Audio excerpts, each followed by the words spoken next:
What's up, weebs? Welcome back to Anime Lane, the podcast where we take you down the yellow brick road of anime and have a look at everything it has to offer. As always, I'm your host, Rebel Notorious, and once again, it's just me.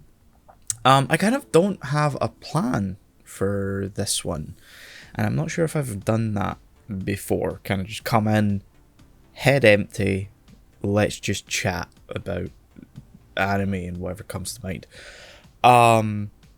So yeah, the last episode was the fall roundup episode. So you still haven't heard Melina and Sean's voices this year. Don't worry about that.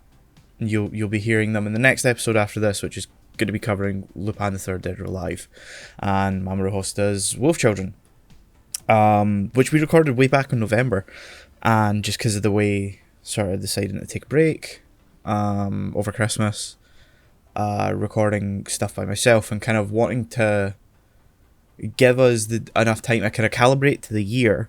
You know, as you kind of tend to do, January's kind of a little bit of a write-off at times, in terms of, you know, producing content and being productive and stuff like that. So yeah, I ended up making that the February episode just so we weren't crunching for time, because I knew I could fill in any blanks just by opening my mouth and letting whatever thought or lack thereof fell out of it. So yeah, I can tell you we are recording in a week's time. Yeah, this is the 1st of February as I'm recording this, which is a couple of days before the episode comes out.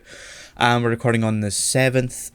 The episode we're going to be recording that day, I can tell you now, is a special Valentine's episode that we've decided to do. On the suggestion of Melina's boyfriend, he mentioned maybe doing like a romance themed episode would be a good idea. So in that, which actually you'll hear first, because that's obviously February 14th, so you'll hear Sean and Melina before the Lupin episode comes out. We're going to be talking about Millennium Actress and I Want to Eat Your Pancreas, which I'm very much looking forward to covering those. And then myself and Sean, why did I say myself? That sounds way too formal. Me and Sean, we're recording this Saturday for a little project. We're going to have a couple of things we're going to be recording then for both Anime Lane and Nap, and there we're going to be recording Halo Legends. Where that's going to fit into the schedule, probably March, I think, because that'll come after Lupin Dead or Alive, which will be 2 weeks after that, so probably the first episode in March. And then we also have another recording session near the end of February, where again, obviously we're going to be doing both Nap and Anime Lane as well, and there we're going to be talking about Perfect Blue and Promare, and that'll probably be the March episode. We've kind of, you know, we didn't just let January be a total write-off. We are obviously friends outside of the podcast, and we chat all the time, so we used some of that time to really just kind of plan a little bit more ahead, for the time being, more so than we did last year. I think, you know, we're a little over 6 months into this now, 8 actually, since we're in February, and I think, you know, from when we started recording in April, I think we recorded the first episodes of both podcasts, and then I think we done like one more recording session after that, and then it was maybe August or so, and you know, episodes started coming out in June. We kind of just played it by ear for the most part, and for Nap, that's fine. That works. We have a philosophy of plan, so to kind of paint a picture of how we record, or what our recording days are. It's always Anime Lane in the morning, and we then break for lunch.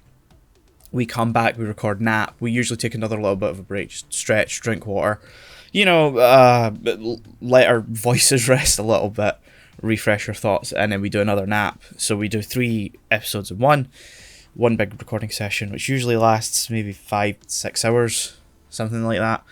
The guys arrive around 10:30, 11, and they're leaving at maybe 4-ish, depending on how the day goes. And so where was I going with this thought? I just derailed. Like, I knew where I was going with that, and then the train just fell off the rails. So why did I bring that up? Seriously. Why was I talking about how we're recording the day? Our recording days? That's... Oh my god, that is bad. That is terrible. Holy shit. Why was I talking about this? I'm going to have to stop recording and go back and check. Okay, yeah. So we were kind of... To get back to my point, since I went back and checked, I actually had to go back and check. The reason I'm talking about this. Yeah, so for that, we were kind of coasting off inertia, and our plan and philosophy for Nat is that we come in with one topic in mind for an episode, and then the second episode of the day is just vibes. we open our mouths and see where it goes, and you know, I think it works, and I think generally so far we didn't do that in the beginning. I think we did pick topics for both, and I think that's where most of the kind of quiz-based ones have come from, or anything that involves using the internet. You know, like Would You Rather, You Quiz, or whatever other ones we've done. I think we've done one other one. That's where those kind of come from, is trying to plan both episodes, and kind of, I think, coming up a little short. I think because, you know, we weren't really confident in our abilities at the time, and you know, we probably still have room to go. But that's, you know, you're always going to have things you want to improve upon. But I think, you know, some of our favourite episodes so far for NAP have come out of just really see where it goes. I think it's where most of our hilarity kind of comes from internally, between the group and stuff like that. Sorry, I'm kind of talking a lot about the production side of it, and I'm 7 minutes in, almost 8, so I should probably turn to anime. So yeah, I don't think in a while I've done what have I been up to, what I've been watching outside of the podcast, because, you know, unlike Sean and Melina, who, you know, kind of just do this as... I mean, Sean does like anime, he does enjoy stuff, and he's looking to watch stuff outside of this. I think it's more like finding the right thing, because even though we do this, I wouldn't say he's found the thing to kind of, you know, kick him down the rabbit hole, so to speak. And Melina, I don't know, we haven't really discussed it. But yeah, so I obviously, you know, anime is one of my main forms of entertainment, and yeah, I think last time I did this was, June or something. I went over kind of what I'd been watching at the time. So yeah, I think we'll do that. What have I been up to? What have I been watching recently? I think most recently, the last... I did start City Hunter 3. I think I'm still halfway through that. Yeah, the last one I watched is episode 7, looking at my list. Compared to the first 2 seasons, it's not as good. And, you know, I started it, I think, beginning of January, and I'm still only halfway through, which, you know, doesn't bode well for how... Not necessarily how good, but how engaging these episodes are, you know, and that's putting aside... sorry, something got stuck on my throat there.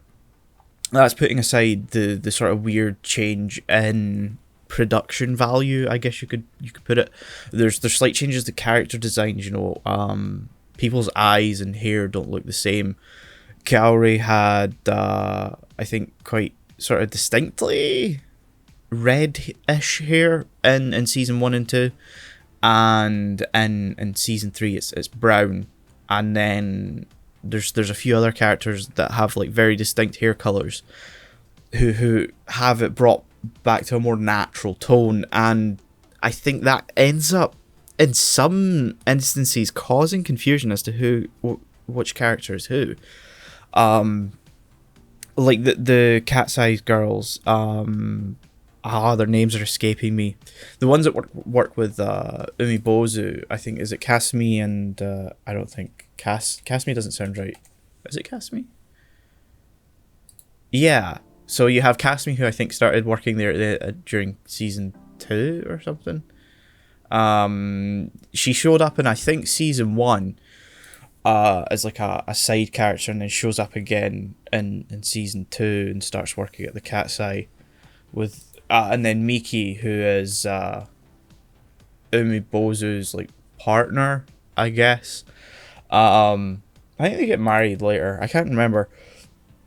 But yeah, so there's all these little weird kind of small changes to just give it a bit more of a, I guess, a natural appearance. And it can lead to confusion. Like Miki and Kasumi kinda at times there's one episode that I watched that focused on both of them, you know, like specifically kind of the Cat's Eye Cafe cast. So you had Umibozu, Kasumi, Miki, and obviously Ryo and Kaori. And I found myself getting confused on Miki and Kasumi, like because they were both in the same place, and then it would just like go to a scene where it was just one of them. I'd keep getting confused as to which one was which, because they've changed sort of the more distinct elements of these characters, and so you know, psychologically attach that to that character, and when that's taken away, I think it can be a bit confusing. And the outfits have changed a little bit, so there's less of a distinct look for like Ryo. Sorry, I don't know. I almost called him Ryo there. Ryo. He's got like, yeah, he just doesn't look right. It's kind of weird. I'll finish it, and then I've got season 4, which is City Hunter 91, and the movies to watch, and then I'll be caught up, and I'll have watched everything. I think I started watching it with Shinjuku Private Eye way back in, I think I watched that during lockdown or something. But anyway, yeah. I'm not sure how the spring roundup is going to shape out, if there will be one, because looking at it, I'm not watching a lot. There's Danmachi, Is It Wrong to Try to Pick Up Girls in a Dungeon? Season 4's second half is airing at the moment. I watched and that's the only one like I'm up to date with. I've picked out another couple of shows. I have Ningen Fushin, Adventures Who Don't Believe in Humanity Will Save the World, Revenger, and Tomo-chan's a Girl, but all of those I've watched. I've not watched past the first episode. Revenger is interesting. That's again Urabochi show. I think that's his last name. So that'll at least probably go in an interesting, if predictable, direction. Knowing his writing style. Tomo-chan I found a little weird in the first episode, and Ningen Fushin seemed interesting. I just need to find time and sit down and just catch up, really. I think there was like another show that I was interested in, but it's now escaping me. Sorry, something keeps catching my throat, so I'm gonna hydrate as I let my list load up the dates of stuff. So initially when I said recently I've been watching, my first thought was the Appleseed stuff. So I watched the original OVA, which was 88 or something like that, 1988, last year. I think shortly after the Discotheque Blu-ray came out. Because I was straight on that. I love Ghost in the Shell. So I was interested in seeing more Masumashiro stuff, or at least, you know, more stuff based on his work. So I watched that. It was good. It was decent. It's a singular thing, if I remember correctly, and it's an hour-ish long. So it doesn't, you know, it doesn't do amazing things, but it was at least fun and interesting to watch. And so slowly over last year and beginning with this year, I collected the rest of the anime adaptions. Almost all of them. There is one I am missing, which I'll come to. So I bought Ex Machina and Alpha at some point near the end of last year, I think, on a whim. I think because I remember they existed and was curious as to watch them.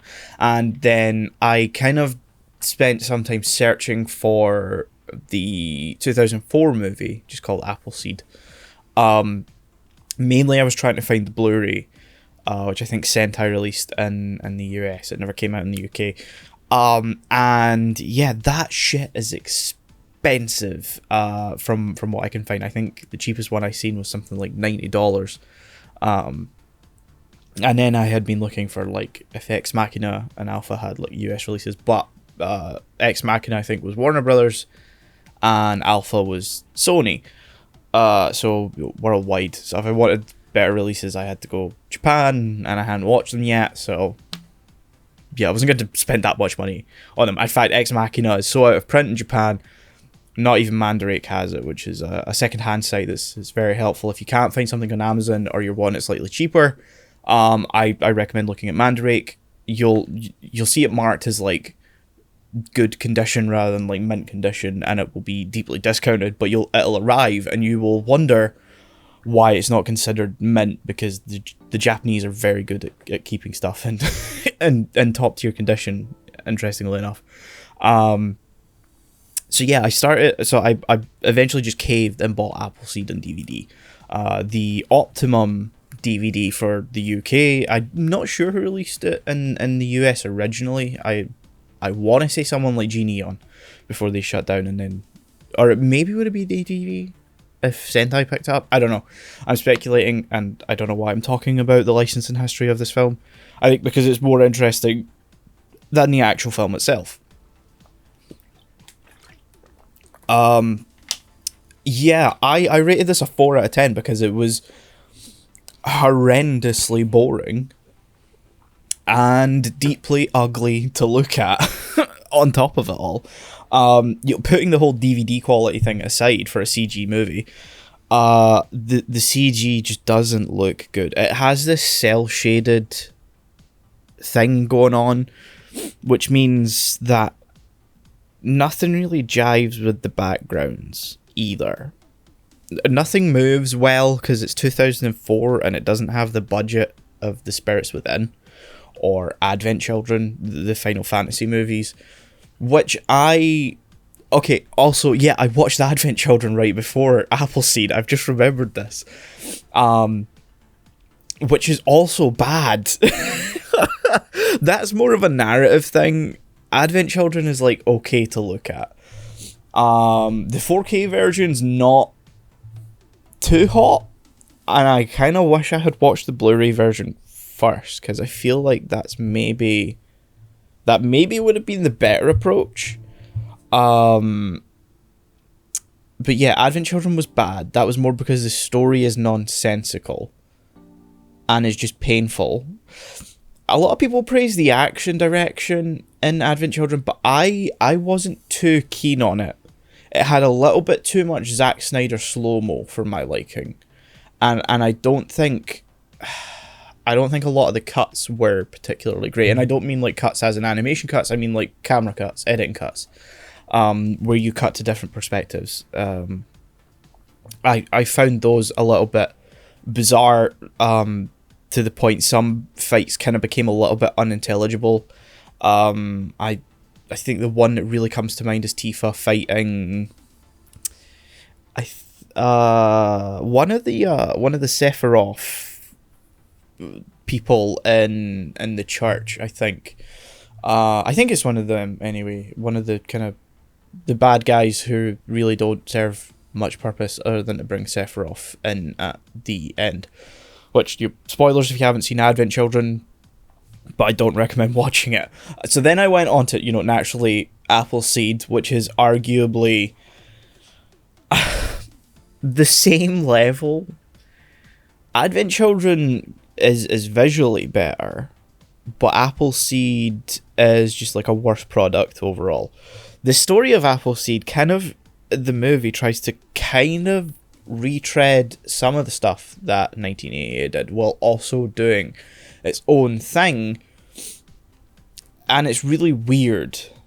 I don't know, like, how to put it other than it is the most unengaging 2 hours of your life. Some of the most unengaging 2 hours of your life, because I also, Advent Children is also the same. Advent Children has like some really good moments, whereas Appleseed kind of, there wasn't really any point that I found particularly, engaging. And I think a lot of that comes down to like the underlying story. I think is okay, because I started reading the manga just the other day, and it's sort of, there's the same overarching plot, like the same basic plot line is there, but I think the movie just executes it a little bit mundanely, I guess is the way to put it, if mundanely is a word. Then we follow up with Ex Machina, which is at least interesting to watch. They go for a slightly different style, and it looks better, but I think just to give it a little bit more identity, it could have maybe stuck with the cell shading and just refined that more and made that more functional within and the visual, aesthetic of the film, I guess you could put it. The story had some really interesting parts, but ultimately it doesn't do anything with it, and it kind of falls apart at the end because you suddenly just have a blue woman with cyber tentacles who's trying to destroy humanity, I think. It has some really great moments of just like the same aspects of Ghost in the Shell, of the humanity of people in a world that is rapidly progressing with technology. The whole kind of transhumanism theme that is like the basic foundation of Ghost in the Shell kind of comes up in Ex Machina here. I don't really know yet if the manga tackles the same kind of theme.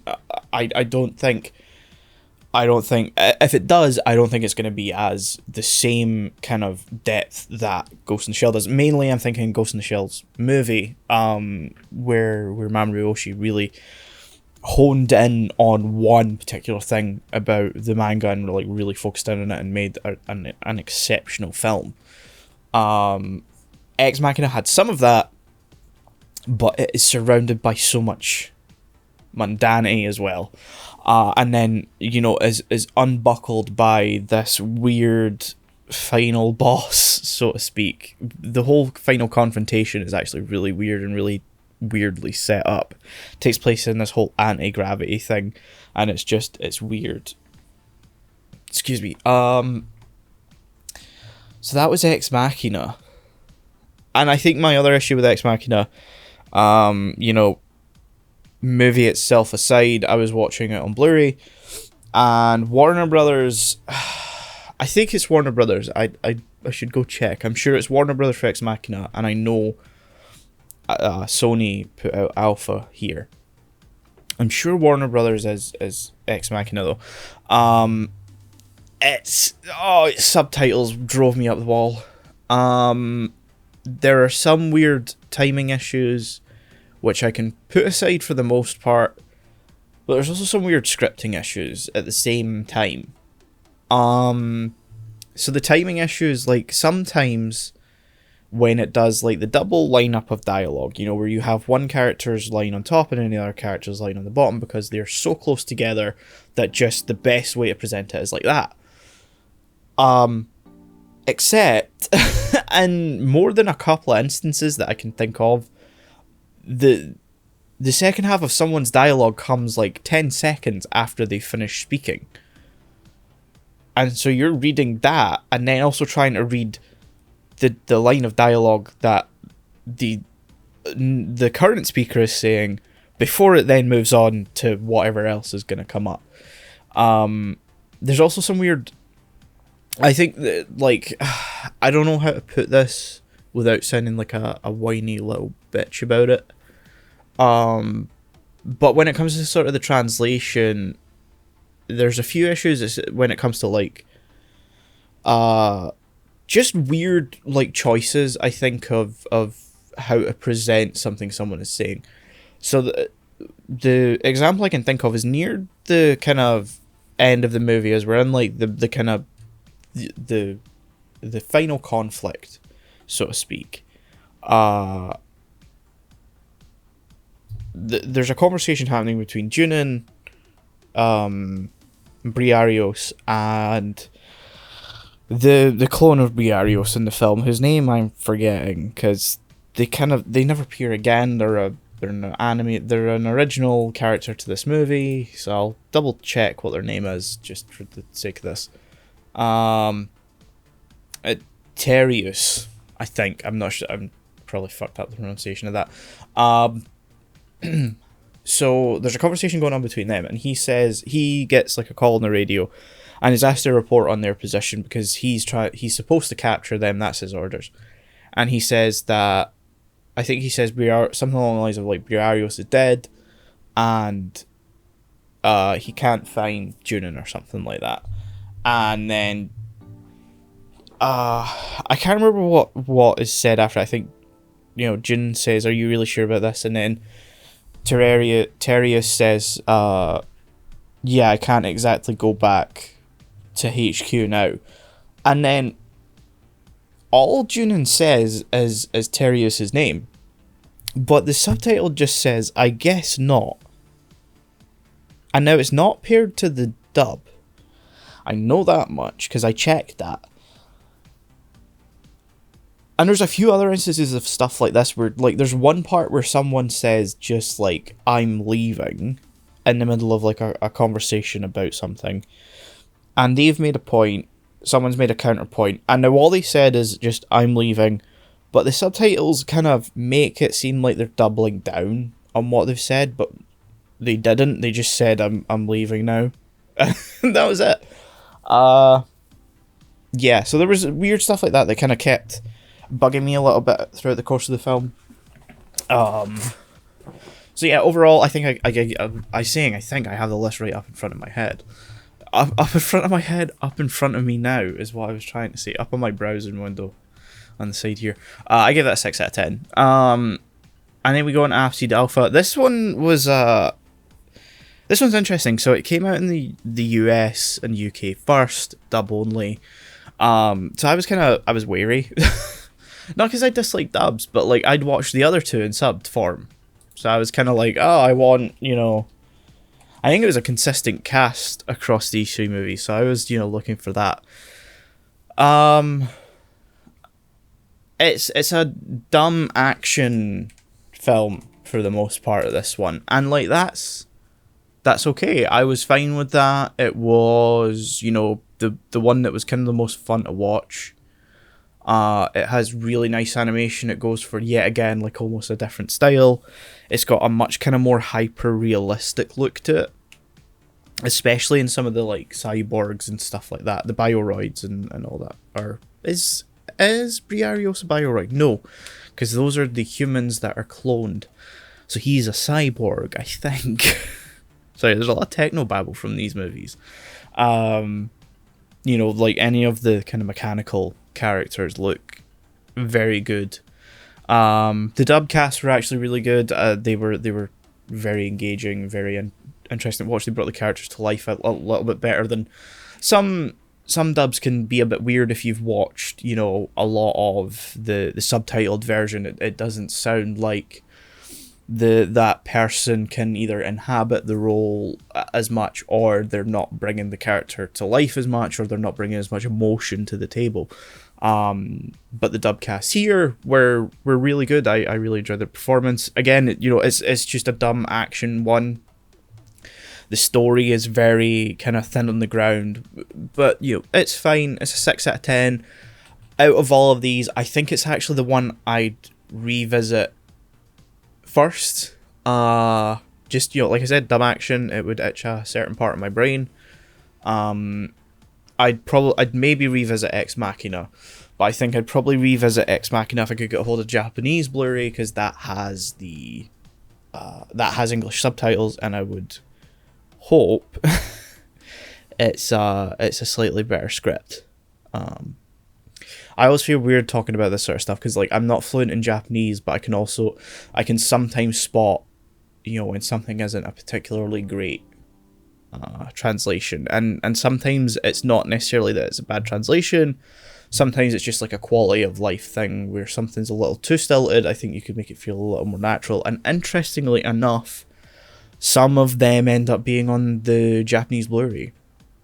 Ghost in the Shell, just to kind of pedal back to that a little bit for an example of this, has a different translation across all three releases that I'm going to mention here. So there's the Japanese release, at least on, I think, Blu-ray, and the 4K release from later in its life. The UK release, which I think came first, because Manga Productions helped fund it. They had like a lifetime license thing on it, I guess you could say. And they kind of were the first ones to put stuff out for it. And the US release from Lionsgate in particular here, because I'm not sure who released it before that, or if it was out in Blu-ray before that, because I'm thinking of the 2021 release of the 4K version. All of them have different subtitle scripts. The UK release is highly dumbed down. It is super reductive, I guess you could say, in how it presents stuff. It brings it down to its most basic form. The Japanese version is very good, but it can be a little verbose, I think is the best way to put it, maybe. I don't think overly so, because it is like a good script from what I've experienced of it. I think I've only watched it the one time, to be fair. My friend had it, I think. And then there's the Lionsgate one, which is kind of a middle ground of the both of them. It never strays towards the side of manga, but it's not the same translation as the Japanese release. I don't know how to put it. It is slightly different. It's not as verbose, but it still conveys much of the dialogue better than the manga release. And it's still very comfortable to watch, still very nice to read. And that, it's not taking long conversations and boiling it down to, super quick sentences or super quick lines on screen, which the manga version can do at times. I don't really know how to explain any of this if you haven't sat down and watched these, like, not back to back, I haven't done that, but like sat down and watched it with these different subtitle scripts. Why am I talking about this? This is going to be very uninteresting to most people. But yeah, anyway, my point is, Japanese Blu-rays can often have sometimes the best subtitles. I'm not going to say that's like any Japanese Blu-ray that includes English subtitles is going to have the best one.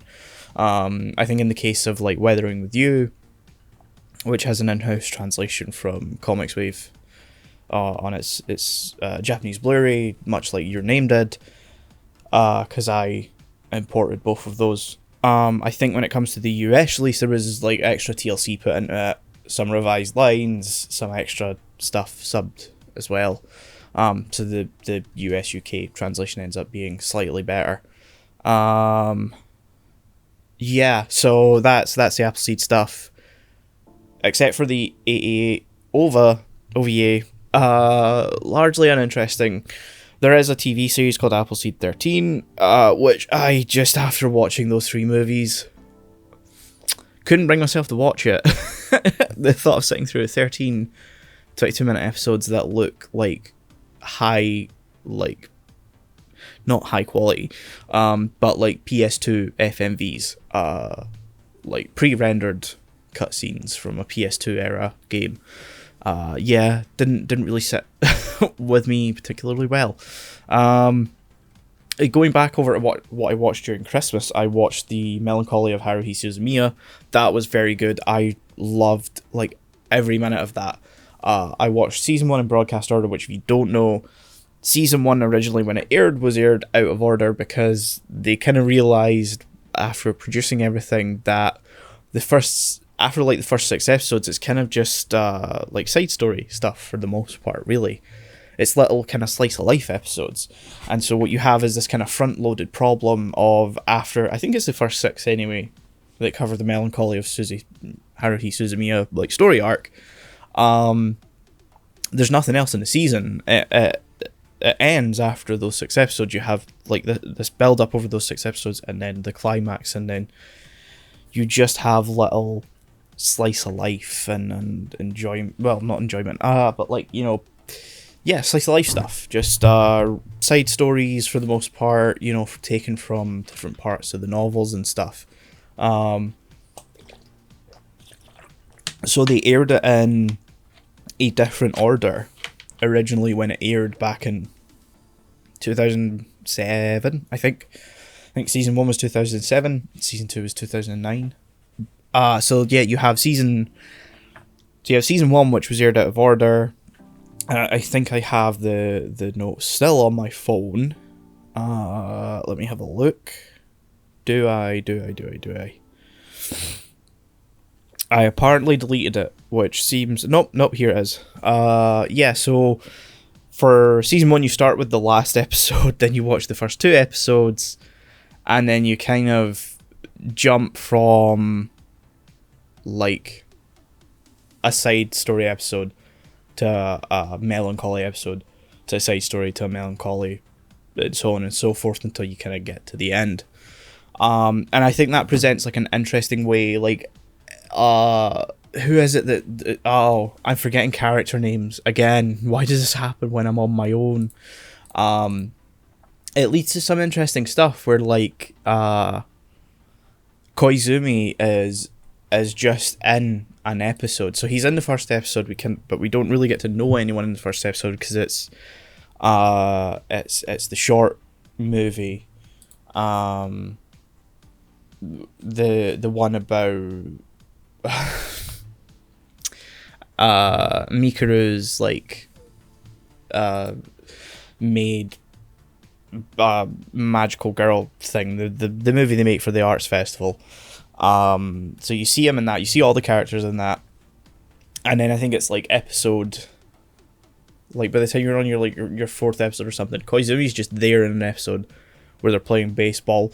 There's a bunch of these different things going on that you haven't been introduced to yet, but then you go on to the next episode and you're introduced to Koizumi, and you're introduced to all the concepts that were brought up in the previous episodes, and it leads to this really interesting way of just going, here's this character, here's how they fit into the group, here's what they're bringing to the table, now let's introduce them properly. Because, and yeah, I can't put into words, well, I can't really articulate particularly well, maybe on my own, maybe if Sean and Lena had seen it and we were all having a conversation about it, I'd be able to articulate a bit better, bouncing off of them, how that builds up this incredibly interesting narrative that gives more character development and stakes to everyone throughout the show, rather than going, here's all these 6 episodes, here's all the conflict that happens in that, now here's just a bunch of, you know, episodes of them living their life.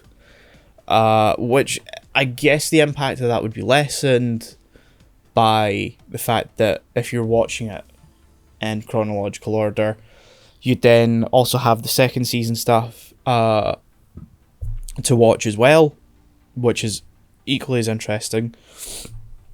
You would have all that slice of life stuff, and then you would have I think it's the Sai of Haruhi is last, I think. But anyway, you have like the Endless Eight and stuff as the main bulk of season 2, and that's really interesting. I thought Endless Eight would be. I'm kind of trying to formulate thought here, so if I sound a bit weird, it's because I'm kind of trying to think here. Endless Eight. How do I think a lot of people know what the Endless Eight is. It's a meme in the anime community at this point. I thought it was going to be very hard to watch. I thought it was going to be very boring to watch. And I initially thought, okay, let me watch 4 episodes one night. I'll wake up in the morning and I'll watch the other 4, and that way it's done. And what ended up happening is I sat and I watched all 8 back to back. And that was an experience. and the basic concept is they're stuck in this time loop, and the same things keep happening, like over 8 episodes. With the first, second, and 8th being like the ones that have differences in them. But really, all of them are different because you go from, every episode has different cinematography. It has the characters are in different costumes. There's little differences in, some slight differences in their exchanges. The overarching, main stuff is the same, but there's nice little changes there that make it interesting to watch. It's still engaging. And I think a lot of that does come down to the cinematography. They continuously present it in an interesting way rather than cutting and pasting, the same episode over and over again. So yeah, Haruhi was great. I need to watch Disappearance still. I bought the Blu-ray for the TV show just before Christmas, and I wasn't expecting it to arrive, but it came on like the 23rd. So I sat down and started watching it. Oh no, it came before that. It came on like the 21st because I just noticed my start date and it was the 22nd. So yeah, it came kind of just like right before Christmas. So I sat down and started watching it, and yeah, I ended up finishing season 2 just after New Year, I think, because I took kind of a short break somewhere during season 2. I think after watching The Endless Eight, I took a bit of a break with it, and then came back and watched the last bulk of episodes or something like that. And by the time I had finished it, the price for Disappearance had jumped back up, because I think when I bought season 1, it was on sale on Amazon. And then, so it was Disappearance, it was like £22 or something like that. And then by the time I was done, it was back up to like 32, because I'm in the UK and it's coming via Amazon US from the US. So there's, tax and conversion fees and shipping and all that sort of shit. And on top of it, what else then? Because I watched the Fate Stay Night Heaven's Feel trilogy as well. That was interesting. The first movie was kind of a bit of a slog to get through, because if you've seen Unlimited Blade Works, you've kind of there's a lot of stuff that it retreads, and it's like the first movie is a bit of a speed run to get through all of that so it can get to the main content. And after that, like Lost Butterfly and Spring Song, the other 2 movies are really good. Those were good. I don't have much to say on them though, really. If you've seen, sorry, excuse me, I burped here. If you've seen Unlimited Blade Works, and you liked it, I recommend Heaven's Feel if you can get a hold of it. Yeah. I watched Devilman Crybaby. I don't know if I've mentioned this on the podcast yet.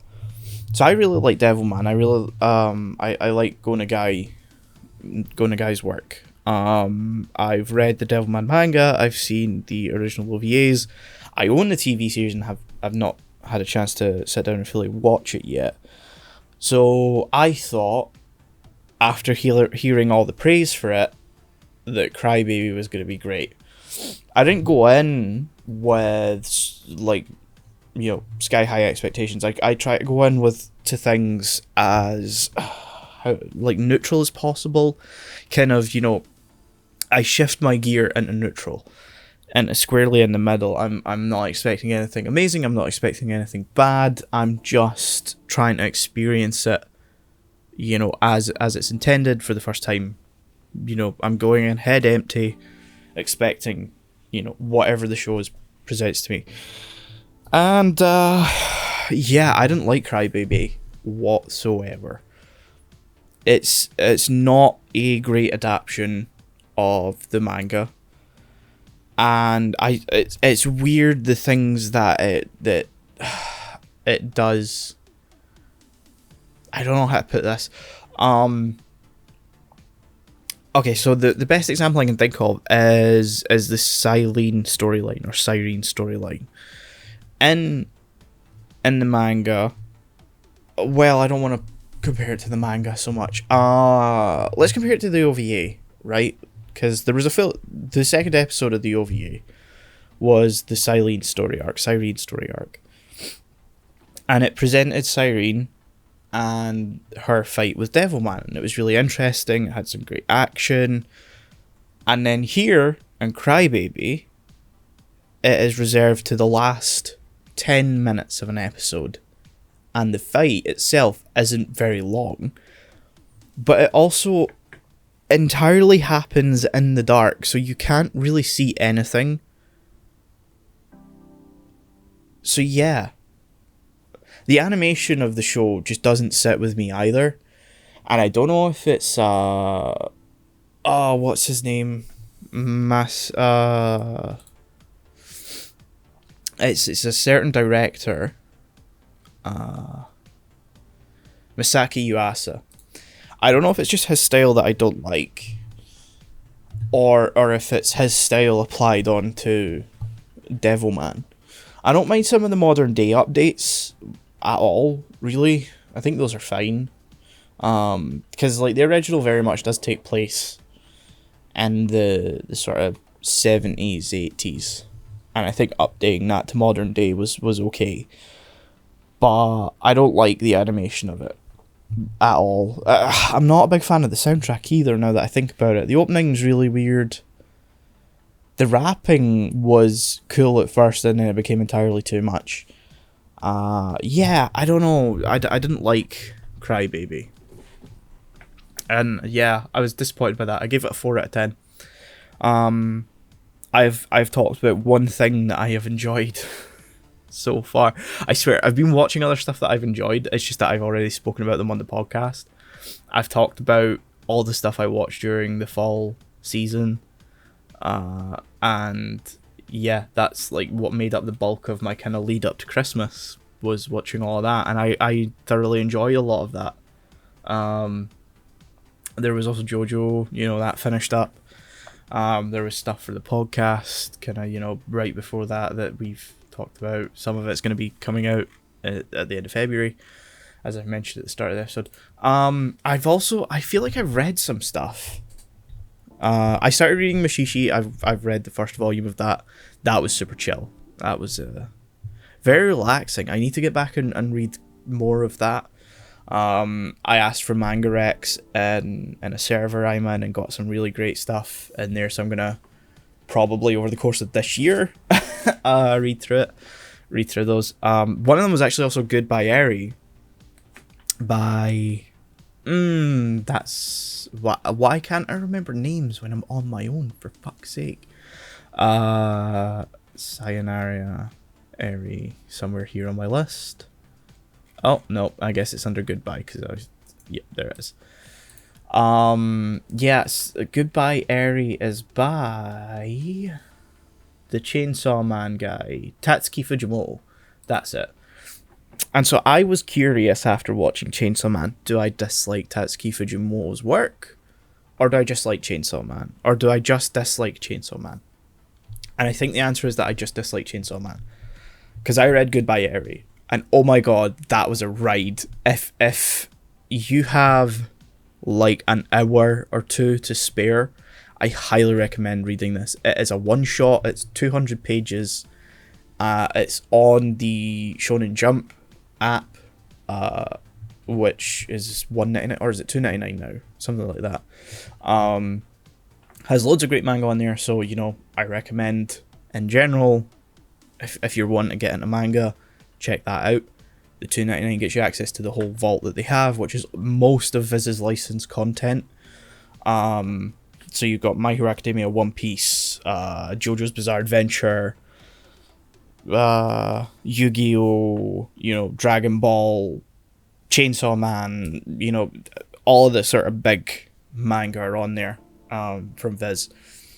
And so Goodbye Eri was on there, I think, along with some other Tatsuki Fujimoto one-shots that I'm going to read.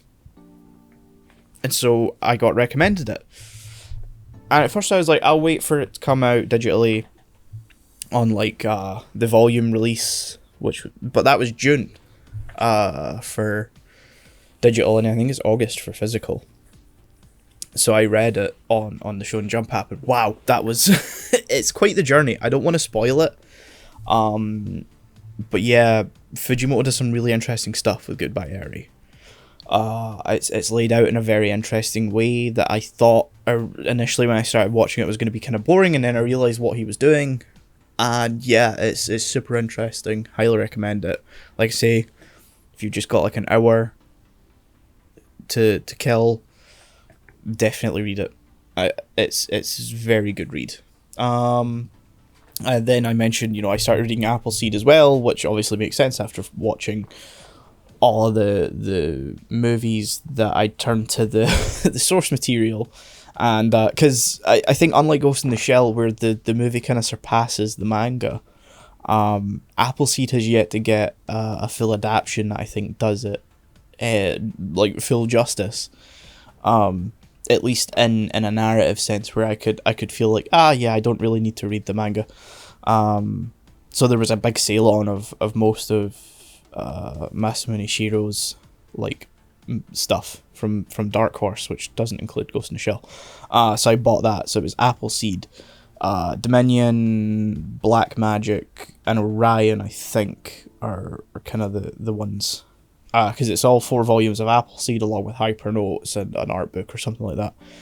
And yeah, so I read the first volume. Again, very interesting. It's interesting how kind of the movie, the 2004 movie, kind of adapts that kind of closely, but also kind of not, and kind of boringly at the same time. It's hard to explain. What else?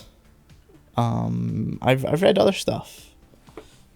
There was something else I was going to bring up, and it's just escaped me. Oh, I read Appleseed, which is the most recent manga by Tsutomu Nihei, one of my favourite manga artists. So I've read all of his other stuff. Kaina and the Great Sea is the only one I haven't read, which is his most recent manga, which I've just said about Appleseed, but he's only writing that. He's not producing the artwork, so I'm slightly less interested in it because it's someone else. So it's not really got his visual flair to it. But then Appleseed was shit anyway, so Appleseed was a little bit disappointing. I think he overly shonenified his style.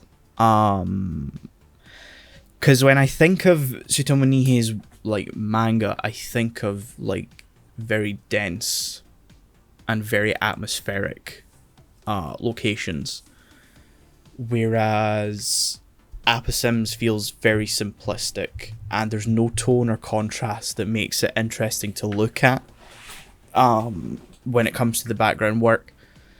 Narratively, Nihei's never had the strongest like stories in his work, but that's fine because it's always been carried by atmosphere more than anything. Like, that was Blam's bread and butter, was how just atmospheric it felt, how amazing it was to flip through that.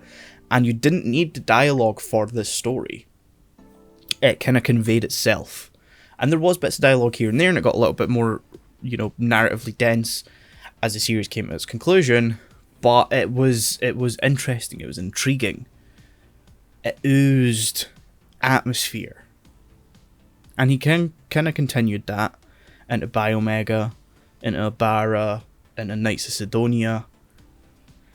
And then he dumbed it all down in Appleseed. Characters talk too much. They over-explain things. They undercut some of the stuff that was just set up in the artwork. There's a fight sequence, which, okay, fair enough, most of the fight sequences are unintelligible in Appleseed. They're not greatly laid out, they're not greatly defined or drawn. But there's one fight where it clearly all makes sense, where a character blocks an attack, and there's just this narrative bubble of a character's inner thought where he's like, oh my god, he's stopped the attack with his weapon, which has rendered my weapon unusable. We're at a stalemate, and it's like, yeah, I can figure that out from the artwork. You're in a visual medium, you don't need to tell me this because I can see it right in front of me. He has a gun on his left arm, he's used that to block your spear, both of your weapons are now unusable. I know that you're at a stalemate, and it's what comes after that that's more interesting. Like, you don't have to explain that to me. And then it really just shat the bed at the ending. it just... There are some mysteries that can be left unsolved, and you have, like, this really great... You can still have a great narrative. And then Appleseed just was like, nah, I don't want you to have any mysteries left, but I'm going to give you the worst fucking explanation for all of it. I think I think, you know, after reading it and talking with some other people about it, it potentially got cancelled, because I think it's the very beginning of the last volume, which contains like the last, I think, 4 or 5 chapters, just shifts. Something happens at the beginning that kind of goes a little bit unaddressed, and it just shifts into ending mode, without any real warning. So yeah, that was Appleseed. I'm gonna go back and read some of Nihei's work over this year, I think, again, just to top up on why I love his work, because Appleseed ain't it. That ain't it, chief. I've kind of been dying to talk about that. I was initially going to do like a full episode on it after I finished reading it, because I had to plug a gap somewhere, and I didn't. I think it was actually right after, I think it was like right around when the fall episode came out, and I knew I had this episode to do. But yeah, I didn't want to dedicate a full episode to it, because I didn't really want to spoil it, but at the same time, I don't recommend it. So yeah, there's a new volume of Your Forma out, as well. That came out a couple of weeks ago, and there's a new volume of My Dress Up Darling out, but I haven't had a chance to read those. My Dress Up Darling I'm probably going to read like over the weekend, but Your Forma I'm going to leave until I think I have a week off in February, so I'll probably sink my teeth into it then, since that'll take like an actual dedicated amount of time, whereas My Dress Up Darling I can sit down and like an hour or two I'll get through it. So yeah, I think looking at the time, this has been a decently long. This is a decent time to kind of wrap it up, and I don't really think I've done much else that I could talk about anyway. Like I said, we've planned out a decent amount of stuff. Like even beyond what I told you at the beginning of the episode, we have like another 3 months worth of stuff kind of lined up, that I'm currently, as I'm talking into this microphone, my PC is churning away on prepping those episodes for Sean and Melina to watch. So yeah, yeah, I'll just end it there. I still don't know how to finish an episode. Yeah, thank you for listening to this. As always, you can go and follow us on Twitter at AnimeLaneCast if you want updates on when episodes are coming. Well, not when episodes are coming out, but what the content of the next episode is going to be. You'll get a spoiler alert a week before the episode comes out, which gives you plenty of time to go and watch it. Whether you watch it legally or not, I don't really care. No, I do. If you can watch it legally, do that. But if you can't, I understand. I'm not going to judge you for it. Anyway, this has gone in a weird direction all of a sudden. Yeah, it's getting late. It's 11:30 at night. Why did I choose to record this now? Anyway, yeah, thank you for listening, and we'll see you in the next one. Bye-bye.